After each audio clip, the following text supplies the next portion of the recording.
Okay, now we're going to start talking about Burke. Burke addresses the messages at a more general level. He first distinguishes action and motion from one another. Action is purposeful and voluntary, and it is a human act. Motion is non-purposeful. It's non-meaningful. For Burke, rhetoric is use of words by human agents to form attitudes or induce actions in other human agents. So rhetoric is an action. It is purposeful. It is a symbolic action in his words. Philosophy is concerned with ethics and principles. Science is concerned with factual knowledge. But rhetoric is concerned with persuasion and identification, according to Burke. Identification is one of the major contributions of work to the study of rhetoric.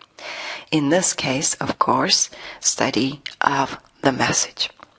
Individuals form identities through allying themselves with things, people, ideals, beliefs, and values, he says. Allying yourself with others or things means that you are arguing that you share a substance with them. Burke calls this co-substantiality. Saying, I'm like my mother, means I share common personality traits with her. Identification also paradoxically requires disassociation, division, and alienation. In other words, while identifying with something, you are at the same time disidentifying with other things. Saying, I'm like my mother means I'm not like my father. Identification occurs in several ways. Material identification, idealistic identification, formal identification, and identification through mystification are the forms of identification for Burke. Identification as a persuasive strategy can be used in 3 different ways in rhetoric according to Burke. It can be used as a means to an end. A political candidate may attempt to win votes by arguing that he or she is one of us. Barack Obama's discourse about being raised in a hard-working blue-collar family, Bill Clinton's story about being from a small town called Hope in Arkansas, Ronald Reagan's story about coming from humble beginnings are good examples of this type of use of identification as a persuasive tool. Similarly, the depiction of ordinary Americans, ordinary American families in commercials are also good example of it. Operation of antithesis is another way that we can use identification as a persuasive strategy. This is the second way, and this means identifying through a common enemy. War rhetoric is a good example of it. Individuals identify with politicians and their decisions and policies because they believe they share a common enemy. Even when the individual himself or herself or his life is not affected by that enemy in any way, they still identify with the politicians and his policies, and they support that individual. The third way is unconscious identification. This is the most harmful form of persuasion according to Burke because most of the time it goes unnoticed. A political party using mostly minorities as representatives in their party convention can create an image of being inclusive or being sensitive to the minority issues. The party may or may not be sensitive to these issues, but the image conveys the meaning.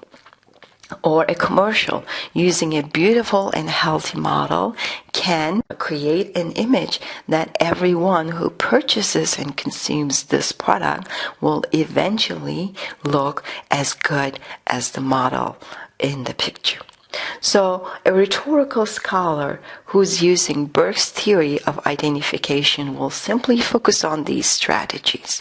The scholar will identify them and analyze how identification occurs in the message, how that identification functions as a persuasive strategy, and why. For Burke, form and content of the message cannot be and should not be separated. The analysis of the message have to include both. According to him, every message has a form. A news story has to follow a certain form. A poem has to follow a certain form. A speech has a certain format. A story has a certain format. As our book states, this form can be conventional, repetitive, or progressive. But that form, whatever it might be, cannot be ignored while we are analyzing the text and its persuasive power. In other words, if you're analyzing a political speech, we need to pay attention not only to what the speech is saying, but also the structure of that speech.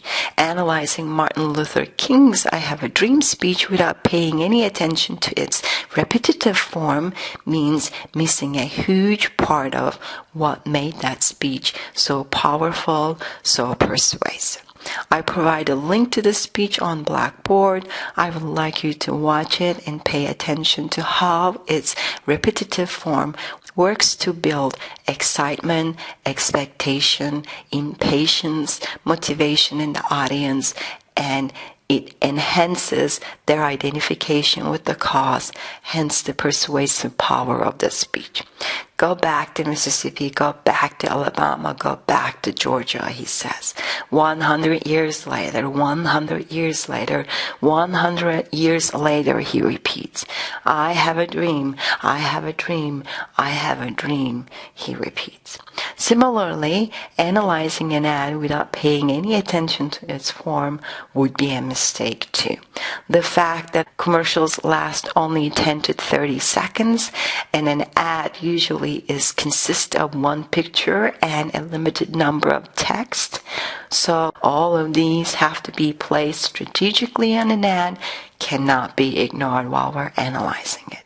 So the goal for us as the scholars who are analyzing these texts is to uncover the persuasive mechanisms that were put into place by that strategic placement, strategic choice of words and pictures.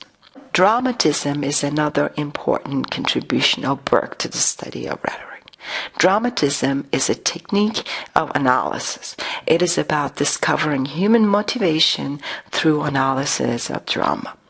For Burke, every communicative or rhetorical act has an actor, purpose, context, and means of symbolically communicating the message.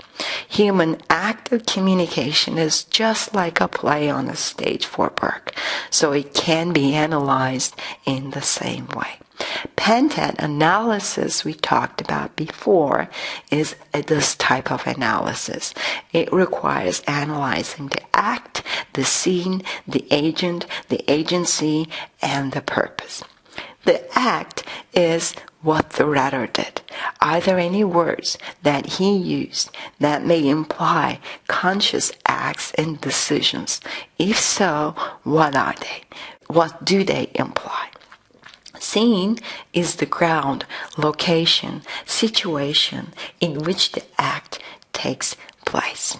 Agent is the group or individual performing the act. Who are they? How are they labeled and depicted in the text? Some words include actor, character, hero, villain, mother, doctor, artist, nation, race. All of these words have a connotation, have a meaning, and we need to analyze them and the functions that they may be serving in the text. Agency is the means used to perform the act. How was the act performed? Was it a speech that was delivered from a podium? Was it a speech that was written and never delivered? Was it a story that you heard someone telling? Was it a commercial? Whatever it is, you also need to analyze that agency. And the last one in this analysis is purpose.